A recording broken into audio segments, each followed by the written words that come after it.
इलाके में चले जाके देख लो कितने पानी नहीं मिलता, पानी की बड़ी शॉर्टेज है, बड़िया खुश्क जमीना ने। ते गुरदेव पातशाह ने उस वेले राय कला दे कहण दे उपर खतराने की ढाब उपर जाके पानी के उत्ते पहला कब्जा किया भी गर्मी का बड़ा समा है, इस गर्मी दे विच जंगां ते असीं करांगे पर जेकर पीण वास्ते पानी होवेगा तां ही जीवांगे ना। खिदराने की ढाब उत्ते कब्जा किया ते तारीख दसदी है उस वेले डेले, अज तुसीं देखिया भी डेलियां दा अचार पैंदा खट्टे हुंदे ने, कहंदे भी उस वेले सिख बहुत जंग करके भुखे सन ते गुरदेव पातशाह नूं कहंदे सतगुरु खाण वास्ते कुछ नहीं हैगा। पातशाह कहंदे भी इस तरह करो डेले लगे ने खा लो। वो खट्टे सन जिहड़े पक्के सन मिठे मिठे सिंगां ने वो तोड़ तोड़ के खा लए। पर तुसीं जनवरी दे विच जाके जिस वेले असीं माघी दा समां मनाउने उस वेले जाके देखो तुहानूं डेले किते भी नहीं मिल सकदे। वो ते समां ही नहीं ना, रुत ही नहीं उस फसल दी। अप्रैल के समय दे विच जाके अप्रैल मई के समय विच जाके जिस वेले कणकां दी वाढी होवेगी उस वेले उहनूं फल आउणे शुरू हो जाणगे, उस वेले डेले जिहड़े आ पेड़ां उत्ते लगे होणगे। ये तारीख दसदी है। ते गुरदेव पातशाह ने जेकर सर्दी का समा सी, माघ का समा सी, उस वेले पानी दे उत्ते कब्जा करन दी लोड़ ही कोई, ठंड विच ते पानी बंदे नूं होनी चाहिए भी थोड़े पानी नाल गुजारा कीता जा सकता है। वो समा सी अप्रैल का, तकरीबन 25 अप्रैल का वो तारीख दसदी है भी 25 अप्रैल के करीब सी जिस वेले 40 मुक्तियां गुरदेव पातशाह ने मुक्त किया है मुर्शद की धरती के उपर खिदराने की ढाब दे विच। पर यह बामण ने चाल चल के उन्हें कहा भी सनातनी लोग जिहड़े ने वो ते माघी मनाउणगे,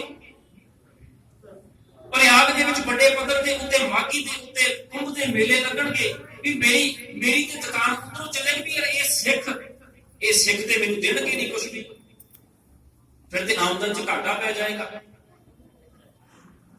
उन्हें उस अप्रैल के उतों समय को खिंच के लिया के इत्थे माघी दे नाल मिला दिता, 13 जनवरी दे विच लिया के मिला दिता, जिहदे नाल साडा कोई संबंध नहीं सी भी सिख इतिहास दे विच तां माघी दा समय कोई नहीं, इत्थे लिया के मिला दिता।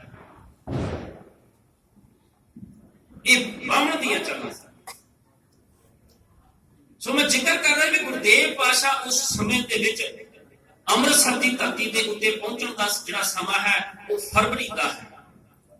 26 फरवरी के करीब गुरदेव पातशाह पहुंचते हैं जिस वेले अमृतसर की धरती के उत्ते दीपमाला की गई, आतिशबाजी की गई, दीवे बाले गए। अज बड़े दीवे बाले गए ने, सबना ने बाले ने। भाई गुरदास जी जिहड़ा जिक्र करते हैं दिवाली दी रात दीवे बालियां तारे जल सनार अंबर भालिया, कहते भी लोग दिवाली की रात को दीवे पता किस तरह बालते ने, दीवे किस तरह बाले जाते ने जिस तरह अंबरां दे विच तारे होंदे ने भी रात नूं तां तारे सानूं दिखाई दिंदे ने जिस वेले सूरज चढ़दा है। तारियां दी कोई मुकत नहीं, तारियां दी कोई अहमियत नहीं। फुल्लां दी बागात टुट चालियां, कहते भी फुल बगीचे विच फुल लगे हुए ने बड़े सुंदर लगते ने, पर माली ने की कीता फुल तोड़ के ले आया एक गुलदस्ते विच पा दिते। कुछ समय बाद वो फुल मुरझा गए, कहता फिर सिटिया, कहता फुल सदा स्थिर नहीं रहने, अंबरां दे उत्ते तारे सदा नहीं रहने, कुछ समय वास्ते रहणगे। तीरथ जाति जात नैण नहालियन, कहता जिस वेले असीं तीर्थां दे उत्ते चले जाइए बहुत बड़े कट सानू दिखाई देणगे, पर कहता तीर्थां ते जाके दोबारा मुड़ के तीर्थां ते जाओगे, जेड़े यात्री उस वेले तीर्थां दे उत्ते आए सन वो दोबारा नहीं मिलणगे, जेड़े एक बार आए वो दोबारा दिखाई नहीं देणगे। क्यों? क्योंकि कोई भी चीज स्थिर नहीं, चलाएमान है सब कुछ। कहता आसमान दे विच हर चंदौरी जात वसाए उचालियन, कहता राजा हरिचंद दी बनाई हुई चंदौरी जिन्हें कि स्वर्ग कहा जाता है। आम लोग आकाश गंगा भी कहते भी आसमान के विच जिस वेले तुसीं देखो भी बदल दी एक राज दिखाई दिंदा जिन्हों हर चंदौरी कहा जाता है। कहते भी वो परछावां जिहड़ा धुएं दे नाल बनिया हुंदा ते लोकां ने मिथे किसी ने उहनूं स्वर्ग कह दिता, राजा हरिचंद्र दा स्वर्ग है, उन्हें अपना अलग नगर वसाया होया।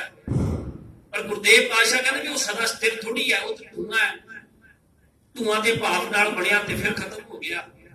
ते गुरदेव उस वेले भाई गुरदास जी जिहड़ा जिक्र करदे भी असल दिवाली की है, ਕਹਿੰਦੇ ਜੇਕਰ ਦੀਵਾਲੀ ਮਨਾਉਣੀ ਹੈ ਨਾ, ਕੋਈ ਦੀਵਾ ਸਥਿਰ ਨਹੀਂ ਰਹਿਣਾ, ਬਾਗਾਂ ਵਿੱਚ ਫੁੱਲ ਵੀ ਨਹੀਂ ਰਹਿਣੇ, ਅੰਬਰਾਂ ਤੇ ਤਾਰੇ ਵੀ ਨਹੀਂ ਰਹਿਣੇ, ਗੁਰਮੁਖ ਸੁਖ ਫੁਲਦਾਤ ਸ਼ਬਦ ਸੰਭਾਲੀਆਂ। ਕਹਿੰਦੇ ਜੇਕਰ ਕਿਸੇ ਗੁਰਮੁਖ, ਕਿਸੇ ਕਾਮਲ ਦੇ ਕੋਲੋਂ, ਕਿਸੇ ਗੁਰਮੁਖ ਦੇ ਕੋਲੋਂ ਕਿਸੇ ਨੇ ਸ਼ਬਦ ਦੀ ਦਾਤ ਲਈ ਹੈ ਨਾ, ਉਹ ਦਾਤ ਜਿਹੜੀ ਹੈ, ਸ਼ਬਦ ਦੀ ਦਾਤ ਜਿਹੜੀ ਹੈ, ਉਹ ਸਦਾ ਤੁਹਾਡੇ ਕੋਲ ਰਹੇਗੀ। ਉਹ ਨਾਮ ਸਦਾ ਤੁਹਾਡੇ ਕੋਲ ਰਹੇਗਾ। ਜਿਹੜੀ ਅੰਮ੍ਰਿਤ ਵੇਲੇ ਉੱਠ ਕੇ ਤੁਸੀਂ ਬਾਣੀ ਪੜ੍ਹੀ ਹੈ ਨਾ, ਉਹ ਨਿਤਨੇਮ ਤੁਹਾਡਾ ਕਿਤੇ ਨਹੀਂ ਗਿਆ, ਤੁਹਾਡੇ ਕੋਲ ਹੈ। ਉਹ ਨਹੀਂ ਜਾ ਸਕਦਾ, ਉਹ ਤੁਹਾਡੇ ਨਾਲ ਜਾਵੇਗਾ। ਕਹਿੰਦੇ ਵੀ ਉਹ ਦੀਵਾਲੀ ਹੈ ਅਸਲ ਦੇ ਵਿੱਚ। ਵੀ ਅਸਲ ਦੀਵਾਲੀ ਨਾਮ ਰੂਪੀ, ਸ਼ਬਦ ਰੂਪੀ ਦੀਵਾਲੀ ਕਿਹਨੇ ਬਣਾਈ ਹੈ? ਪਟਾਕੇ ਤੇ ਸਾਰਿਆਂ ਚਲਾਏ ਨੇ, ਆਤਿਸ਼ਬਾਜ਼ੀ ਸਾਰਿਆਂ ਕੀਤੀ ਹੈ, ਵੀ ਸ਼ਬਦ ਰੂਪੀ ਦੀਵਾਲੀ ਕਿਹਨਾਂ ਬਣਾਈ ਹੈ? ਜਿਹੜੇ ਉਸ ਦੀਵਾਲੀ ਦੇ ਲੜਨ ਲੱਗੇ ਨੇ, ਅਸਲ ਦੀਵਾਲੀ ਤੇ ਉਹ ਹੈ। ਕਿਉਂਕਿ ਦੁਨੀਆ ਦੇ ਉੱਪਰ ਗੱਲ ਚੱਲਦੀ ਹੈ ਅੰਧੇਰੇ ਦੀ। ਤੇ ਭਾਈ ਗੁਰਦਾਸ ਜੀ ਜ਼ਿਕਰ ਕਰਦੇ ਨੇ, ਕਹਿੰਦੇ ਸਤਿਗੁਰ ਨਾਨਕ ਪ੍ਰਗਟਿਆ ਮਿੱਟੀ ਧੁੰਦ ਜਗ ਚਾਨਣ ਹੋਆ, ਕਿਉਂ ਕਰ ਸੂਰਜ ਨਿਕਲਿਆ ਤਾਰੇ ਛਿਪੇ ਅੰਧੇਰ ਹੋਆ। ਇੱਕ ਸਨਾਤਨ ਲਿਖਤਾਂ ਵਿੱਚ ਇੱਕ ਵਿਦਵਾਨ ਲਿਖਦਾ, ਕਹਿੰਦਾ ਫਿਰ उठी आखिर सदा तौहीद की पंजाब से हिंद को एक मर्दे कामिल नहीं जगाया खाब से। ਉਹ ਕਹਿੰਦਾ ਵੀ ਇਹ ਲੋਕ ਤਾਂ ਸੁੱਤੇ ਹੋਏ ਸਨ ख्वाबां ਦੇ ਵਿੱਚ, ਆ ਦੀਵੇ ਬਾਲਦੇ ਨੇ ਲੋਕੀ ਉਹੀ ਨੇ, ख्वाबां ਦੇ ਵਿੱਚ ਸੁੱਤੇ ਹੋਏ ਨੇ। ਕਹਿੰਦਾ ਇੱਕ ਪੱਕਾ ਮੁਰਸ਼ਿਦ, ਇੱਕ ਕਾਮਲ ਆਇਆ ਜਿਨ੍ਹਾਂ ਇਹਨਾਂ ਲੋਕਾਂ ਨੂੰ ਖਿਲਾਇਆ, ਇਸ ਤਰ੍ਹਾਂ ਖਿਲਾ ਕੇ ਇਹਨਾਂ ਨੂੰ ਕਿਹਾ ਵੀ ਤੁਸੀਂ ਸੁੱਤੇ ਹੋਏ ਜਾਗ ਜਾਓ। ਉਹ ਕੌਣ ਸੀ? ਭਾਈ ਗੁਰਦਾਸ ਜੀ ਜਿਹਦਾ ਜ਼ਿਕਰ ਕਰਦੇ ਨੇ, ਇਉਂ ਕਰ ਸੂਰਜ ਨਿਕਲਿਆ ਤਾਰੇ ਛਿਪੇ ਅੰਧੇਰ ਹੋਆ। ਵੀ ਗੁਰੂ ਨਾਨਕ ਪਾਤਸ਼ਾਹ ਦਾ ਆਗਮਨ ਦੁਨੀਆ ਦੇ ਉੱਪਰ ਅੰਧੇਰਾ ਦੂਰ ਕਰਨ ਵਾਸਤੇ ਹੋਇਆ। ਦੁਨੀਆ ਨੇ ਛੋਟੇ ਛੋਟੇ ਦੀਪਕ ਬਾਲ ਦਿੱਤੇ, ਪਰ ਜਿਸ ਵੇਲੇ ਵੱਡਾ ਸੂਰਜ ਚੜਿਆ ਨਾ, ਉਸ ਵੇਲੇ ਉਹਨਾਂ ਦੀਵਿਆਂ ਦੀ ਕੋਈ ਬੁੱਕਤ ਨਹੀਂ ਰਹੀ। ਕਿਉਂਕਿ ਸੱਚੇ ਦੇ ਅੱਗੇ ਝੂਠ ਦੀ ਕੋਈ ਬੁੱਕਤ ਨਹੀਂ ਹੁੰਦੀ। ਅਕਸਰ ਤੁਸੀਂ ਦੇਖਿਆ ਹੋਣਾ ਵੀ ਅਸੀਂ ਯੂਨੀਵਰਸਿਟੀਆਂ ਦੇ ਵਿੱਚ ਪੜ੍ਹਦੇ ਆ, ਸਾਡੇ ਕੋਲ ਡਿਗਰੀਆਂ ਹੁੰਦੀਆਂ ਨੇ, ਪਰ ਅਕਸਰ ਅਸੀਂ ਕੀ ਕਰਦੇ ਆ, ਜਿਸ ਵੇਲੇ ਕਿਤੇ ਨੌਕਰੀ ਲੈਣ ਜਾਣਾ ਹੋਵੇ, ਅਸੀਂ ਦੁਕਾਨ ਤੋਂ ਇੱਕ ਫੋਟੋ ਸਟੇਟ ਕਰਵਾ ਲੈਂਦੇ ਆ। ਫੋਟੋ ਸਟੇਟ ਕਰਵਾ ਕੇ ਅਸੀਂ ਉਹਨਾਂ ਨੂੰ ਸੈਂਡ ਕਰ ਦਿੰਦੇ, ਉਹ ਦੇਖ ਲੈਂਦੇ ਨੇ ਵੀ ਠੀਕ ਹੈ, ਬੰਦਾ ਪੜ੍ਹਿਆ ਹੋਇਆ। ਜਿਸ ਵੇਲੇ ਇੰਟਰਵਿਊ ਦੇਣ ਵਾਸਤੇ ਜਾਂਦੇ ਆ, ਉਹ ਸਾਡੀ ਫੋਟੋ ਕਾਪੀ ਦੇਖਦਾ। ਅੱਜ ਤੇ ਕਲਰ ਪ੍ਰਿੰਟ ਨਿਕਲਦੇ ਨੇ, ਚਾਹੇ ਉਹ ਬਿਲਕੁਲ ਡੁਪਲੀਕੇਟ ਨੂੰ ਵੀ ਓਰੀਜਨਲ ਪ੍ਰਿੰਟ ਕੱਢ ਦਿੰਦਾ। ਉਹ ਫੋਟੋ ਕਾਪੀ ਦੇਖਦਾ ਤੇ ਫਿਰ ਕਹਿੰਦਾ ਵੀ ਤੁਹਾਡੇ ਕੋਲ ਇਹਦੀ ਓਰੀਜਨਲ ਕਾਪੀ ਹੈ? ਕਹਿੰਦਾ ਜੇਕਰ ਓਰੀਜਨਲ ਕਾਪੀ ਹੈ ਤੇ ਫਿਰ ਤੇ ਤੁਸੀਂ ਇੰਟਰਵਿਊ ਦੇਣ ਵਾਸਤੇ ਤਿਆਰ ਹੋ ਜਾਓ, ਫਿਰ ਤੇ ਤੁਸੀਂ ਵੈਲ ਕੁਆਲੀਫਾਈਡ ਹੋ, ਤੁਹਾਡੀ ਡਿਗਰੀ ਜਿਹੜੀ ਹੈ ਉਹ ਠੀਕ ਹੈ। ਜੇਕਰ ਤੁਹਾਡੇ ਕੋਲ ਓਰੀਜਨਲ ਨਹੀਂ ਨਾ, ਤੁਸੀਂ ਡੁਪਲੀਕੇਟ ਕਾਪੀ ਲਈ ਫਿਰਦੇ ਹੋ, ਤੇ ਫਿਰ ਤੁਸੀਂ ਚਲੇ ਜਾਓ, ਫਿਰ ਮੈਂ ਨਹੀਂ ਰੱਖ ਸਕਦਾ। ਇਸ ਕਰਕੇ ਸੰਸਾਰ ਦੇ ਵਿੱਚ ਡੁਪਲੀਕੇਟ ਕਾਪੀਆਂ ਦੇਣ ਵਾਲੇ ਤੇ ਬਹੁਤ ਨੇ, ਡੁਪਲੀਕੇਟ ਨਾਮ ਦੇਣ ਵਾਲੇ ਬੜੇ ਨੇ, ਵੀ ਅਸੀਂ ਨਾਮ ਦੇ ਦਿੱਤਾ, ਅਸੀਂ ਕੰਨ 'ਚ ਫੂਕ ਦਿੱਤਾ। ਪਰ ਗੁਰਦੇਵ ਪਾਤਸ਼ਾਹ ਕਹਿੰਦੇ ਵੀ ਉਸ ਅਕਾਲ ਪੁਰਖ ਦੇ ਕੋਲੇ, ਜਿਨ੍ਹਾਂ ਦੇ ਕੋਲੇ ਓਰੀਜਨਲ ਸਰਟੀਫਿਕੇਟ ਹੋਣਗੇ ਨਾ, ਓਰੀਜਨਲ ਡਿਗਰੀਆਂ ਹੋਣਗੀਆਂ ਨਾਮ ਦੀਆਂ, ਸਿਮਰਨ ਦੀਆਂ, ਵੀ ਜਿਨ੍ਹਾਂ ਦੁਨੀਆ ਦੇ ਵਿੱਚ ਸੇਵਾ ਕੀਤੀ ਹੈ, ਨਾਮ ਜਪਿਆ ਹੈ, ਉਹਨਾਂ ਉਹ ਡਿਗਰੀਆਂ ਜਿਨ੍ਹਾਂ ਲੋਕਾਂ ਦੇ ਕੋਲ ਹੋਣਗੀਆਂ, ਜਿਨ੍ਹਾਂ ਅੰਮ੍ਰਿਤਧਾਰੀ ਬਣ ਕੇ ਗੁਰ ਸਤਿਗੁਰ ਕਾ ਜੋ ਸਿੱਖ ਖਾਏ ਸੋ ਭਲ ਕੇ ਉਹਨਾਂ ਨਾਮ ਤੈ, ਜਿਨ੍ਹਾਂ ਉਸ ਚੀਜ਼ ਨੂੰ ਮੰਨਿਆ, ਜਿਨ੍ਹਾਂ ਕੋਲ ਉਹ ਡਿਗਰੀਆਂ ਨੇ ਨਾ, ਉਹ ਪਾਸ ਹੋਣੇ ਨੇ। ਤੇ ਜਿਹੜੇ ਝੂਠੀਆਂ ਡੁਪਲੀਕੇਟ ਕਾਪੀਆਂ ਲਈ ਫਿਰਦੇ, ਉਹਨਾਂ ਦਾ ਕੋਈ ਟਿਕਾਣਾ ਨਹੀਂ ਹੋਣਾ।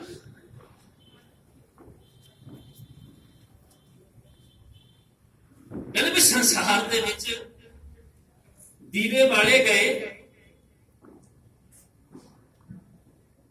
ਪਿੰਡ ਦੀ ਇੱਕ ਸੱਥ ਹੈ, ਸੱਥ ਦੇ ਉੱਤੇ ਆ ਕੇ ਲੋਕੀ ਬੈਠਦੇ ਨੇ, ਤੇ ਇੱਕ ਬ੍ਰਾਹਮਣ ਆਇਆ, ਉਹਦੇ ਕੋਲ ਇੱਕ ਦੀਵਾ ਹੈ, ਉਹਦੇ ਦੀਵੇ ਦਾ ਸੁਨਹਿਰੀ ਰੰਗ ਹੈ, ਉਹਨੇ ਦੀਵਾ ਬਾਲਿਆ।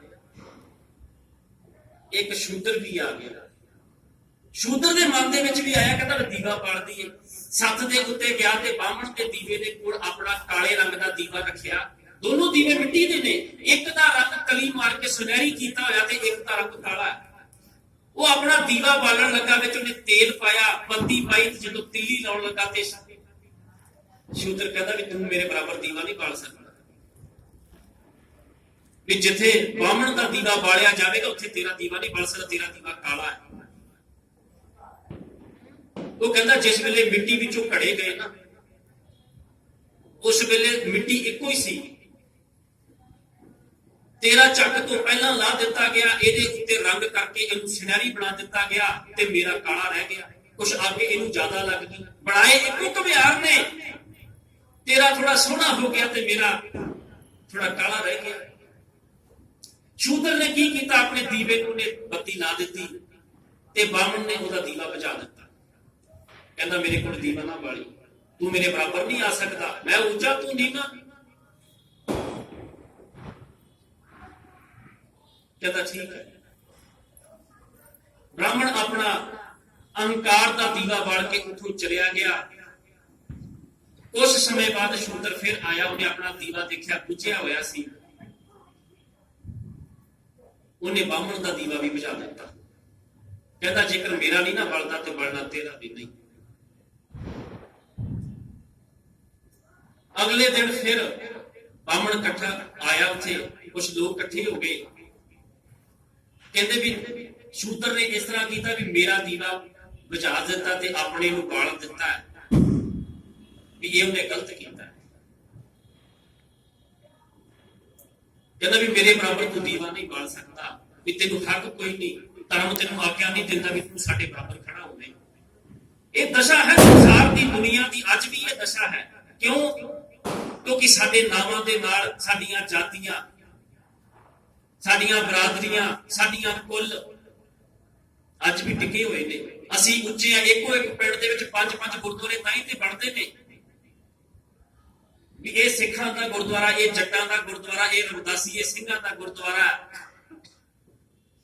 ਇਸੇ ਕਰਕੇ ਬਣਦੇ ਨੇ ਕਿਉਂਕਿ ਅਹੰਕਾਰ ਦੇ ਦੀਵੇ ਬਾਲੇ ਹੋਏ। ਅਸੀਂ ਦੀਵੇ ਜ਼ਰੂਰ ਬਾਲੇ ਨੇ, ਅਹੰਕਾਰ ਦੇ ਦੀਵੇ ਬਾਲ ਰੱਖੇ ਨੇ, ਅਭਿਮਾਨ ਦੇ ਦੀਵੇ ਬਾਲ ਰੱਖੇ ਨੇ। ਕਹਿੰਦੇ ਉਹਨਾਂ ਵਿੱਚ ਲੜਾਈ ਹੋਣ ਲੱਗ ਪਈ।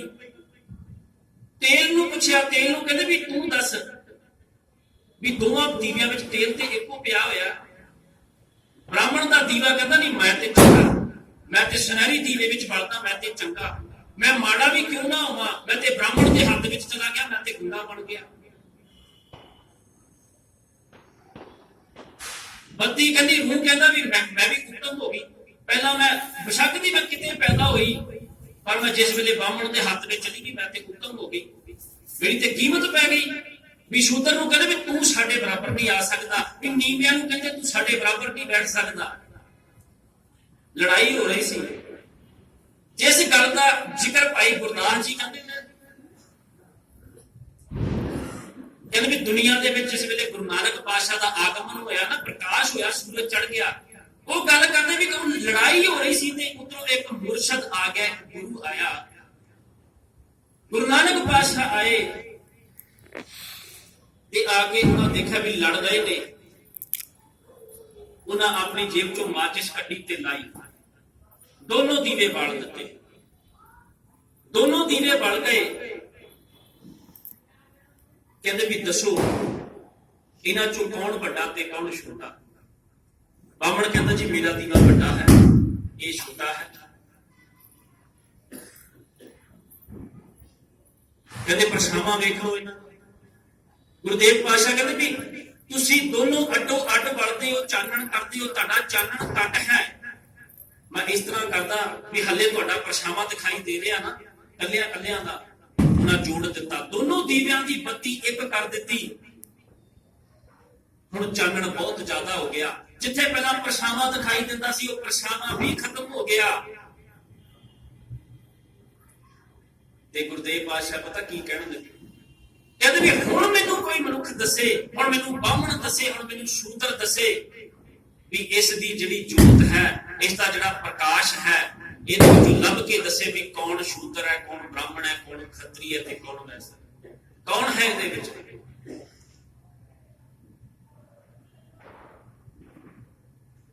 फिर वो गुरुदेव पातशाह के उचरणी पै जाते भी जिस वेले कोई चंगा कामल कोई गुरु मिल जाए फिर जात अभिमान ये सब खत्म हो जाता है। ਜਿਹੜਾ ਸ਼ਬਦ ਰਾਗੀ ਸਿੰਘ ਪੜ੍ਹਦੇ ਨੇ, ਸਤਿਗੁਰ ਸ਼ਬਦ ਉਜਾਰੋ ਦੀਪਾ,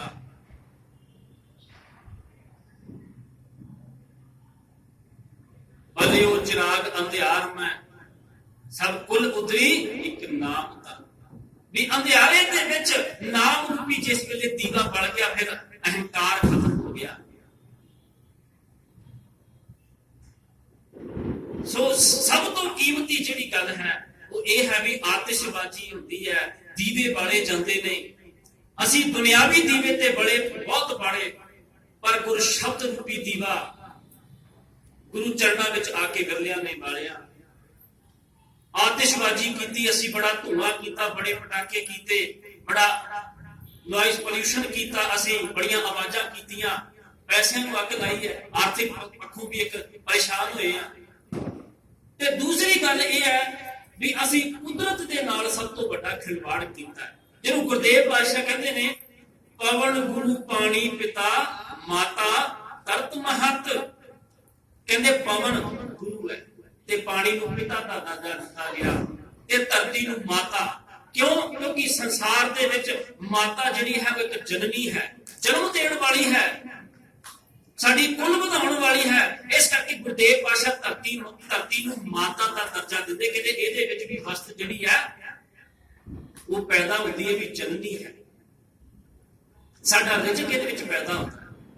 ਤੇ ਸਭ ਤੋਂ ਵੱਡਾ ਦਰਜਾ ਗੁਰਦੇਵ ਪਾਤਸ਼ਾਹ ਨੇ ਪਵਨ ਗੁਰੂ ਪਾਣੀ ਪਿਤਾ, ਪਾਉਣ ਨੂੰ ਸਭ ਤੋਂ ਵੱਡਾ ਦਰਜਾ ਦੇ ਦਿੱਤਾ, ਗੁਰੂ ਦਾ ਦਰਜਾ, ਤੇ ਪਾਣੀ ਨੂੰ ਉਹਨੂੰ ਥੱਲੇ ਰੱਖਿਆ।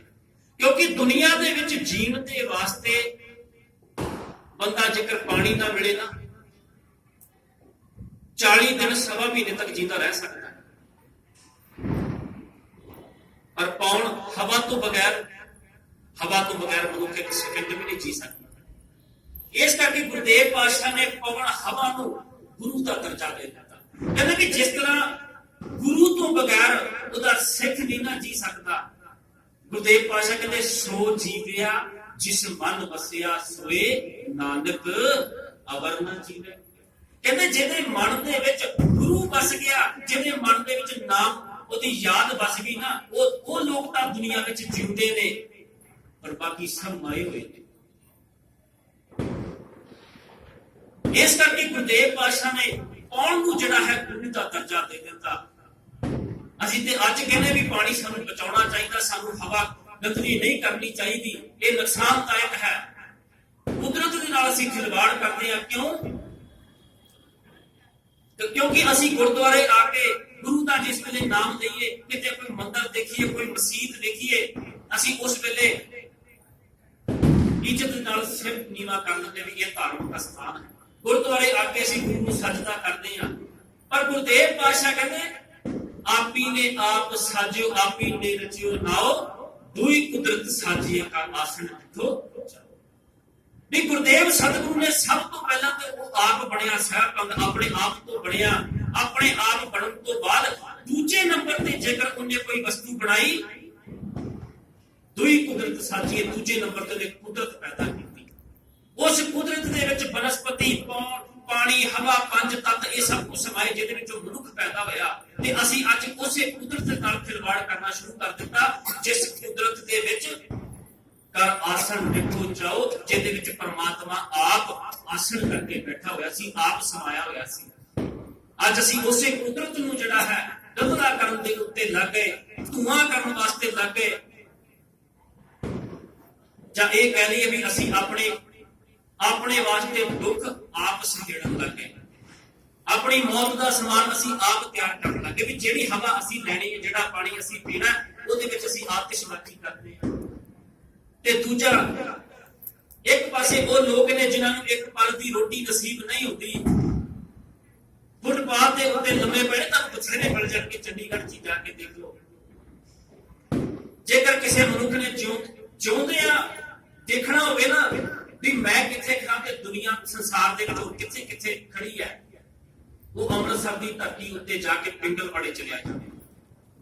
ਮੈਂ ਤੇ ਸੋਚਦਾ ਵੀ ਹਰ ਇੱਕ ਮਨੁੱਖ ਨੂੰ ਸਾਲ ਵਿੱਚ ਇੱਕ ਵਾਰ ਪਿੰਡਰ ਬੜੇ ਜ਼ਰੂਰ ਜਾਣਾ ਚਾਹੀਦਾ ਵੀ ਆਪਣਾ ਆਪ ਦੇਖਣ ਵਾਸਤੇ ਵੀ ਮੈਨੂੰ ਸਤਿਗੁਰੂ ਨੇ ਕਿੰਨਾ ਕੁਝ ਦਿੱਤਾ, ਵੀ ਕਿੰਨਾ ਕੁਝ ਸਾਨੂੰ ਦੇ ਦਿੱਤਾ। ਅਸੀਂ ਫਿਰ ਵੀ ਕਰੀ ਜਾਂਦੇ ਵੀ ਕੁਝ ਨਹੀਂ ਹੈਗਾ, ਕੁਝ ਨਹੀਂ ਦਿੱਤਾ ਸਾਨੂੰ ਹੱਥ ਵੀ ਦਿੱਤੇ, ਪੈਰ ਵੀ ਦਿੱਤੇ, ਅੱਖਾਂ ਦਿੱਤੀਆਂ, ਜੀਵਾ, ਕੰਨ, 9 ਇੰਦਰੀਆਂ ਸਾਨੂੰ ਦੇ ਦਿੱਤੀਆਂ।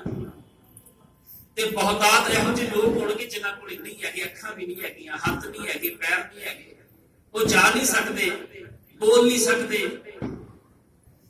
ਸੋ ਸਾਧ ਸੰਗਤ ਜੀ, ਅਸੀਂ ਇੱਕ ਪਾਸੇ ਤੇ ਆਤਿਸ਼ਬਾਜ਼ੀ ਕਰਕੇ ਅਥਾਹ ਪੈਸਿਆਂ ਨੂੰ ਅਸੀਂ ਅੱਗ ਲਾ ਰਹੇ ਤੇ ਦੂਸਰੇ ਪਾਸੇ ਉਹ ਲੋਕ ਵੀ ਨੇ ਜਿਨ੍ਹਾਂ ਨੂੰ ਇੱਕ ਪਲ ਦੀ ਦਿਨ ਦੇ ਵਿੱਚ ਰਾਤ ਨੂੰ ਸੌਂਦੇ ਨੇ ਤੇ ਸਵੇਰ ਦਾ ਫਿਕਰ ਪੈ ਜਾਂਦਾ ਵੀ ਸਵੇਰੇ ਰੋਟੀ ਕਿੱਥੋਂ ਖਾਣੀ ਹੈ।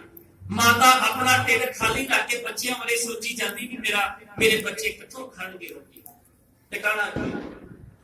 ਸੋ ਅਸੀਂ ਉਹਨਾਂ ਬਾਰੇ ਵੀ ਸੋਚੀਏ, ਉਹ ਦੁਨੀਆ ਵਿੱਚ ਧਰਮ ਕਮਾਈਏ। ਸੋ ਅਸਲ ਦੀਵਾਲੀ ਤੇ ਇਹੀ ਹੈ, ਵਿੱਚ ਦੁਨੀਆ ਸੇਵ ਕਮਾਈਏ ਤਾਂ ਦਰਗਾਹ ਵੈਸਣ ਪਾਈ, ਵੀ ਦੁਨੀਆ ਵਿੱਚ ਸੇਵਾ ਕਮਾ ਲਈਏ। ਅਸੀਂ ਸ਼ਬਦ ਰੂਪੀ ਦੀਵੇ ਬਾਲੀਏ ਆਪਣੇ ਘਰਾਂ ਵਿੱਚ, ਤਾਂ ਕਿ ਆਹ ਦੂਏ ਵਾਲੇ ਦੀਵੇ ਬਾਲੀਏ ਜਿਹਨਾਂ ਵਿੱਚ ਤੇਲ ਪੈਂਦਾ ਤੇ ਤੇਲ ਖਤਮ ਵੀ ਹੋ ਜਾਂਦਾ ਹੈ, ਬੁਝ ਜਾਂਦਾ ਹੈ। ਪਰ ਉਹ ਨਾਮ ਰੂਪੀ ਦੀਵਾ ਜੇਕਰ ਇੱਕ ਵਾਰ ਬਲ ਜੇ ਫਿਰ ਬੁਝਦਾ ਨਹੀਂ। ਸੋ ਇੰਨੀਆਂ ਕੁ ਵਿਚਾਰਾਂ ਗੁਰਦੇਵ ਪਾਤਸ਼ਾਹ ਦੇ ਹੁਕਮ ਅਨੁਸਾਰ ਆਪਾਂ ਸਾਂਝੀਆਂ ਕੀਤੀਆਂ। ਆਪ ਸਭ ਸੰਗਤਾਂ ਦਾ ਕੋਟਾਨ ਕੋਟ ਧੰਨਵਾਦ ਹੈ। ਬੰਦੀ ਛੋੜ ਦਿਵਸ ਦੇ ਉੱਤੇ ਆਪ ਸਭ ਆਪਣਾ ਜੀਵਨ ਸਫਲਾ ਕਰਨ ਵਾਸਤੇ ਗੁਰੂ ਚਰਨਾਂ ਵਿੱਚ ਹਾਜ਼ਰ ਹੋਏ ਹੋ, ਨਤਮਸਤਕ ਹੋਏ ਹੋ। ਸਾਰਿਆਂ ਦਾ ਕੋਟਾਨ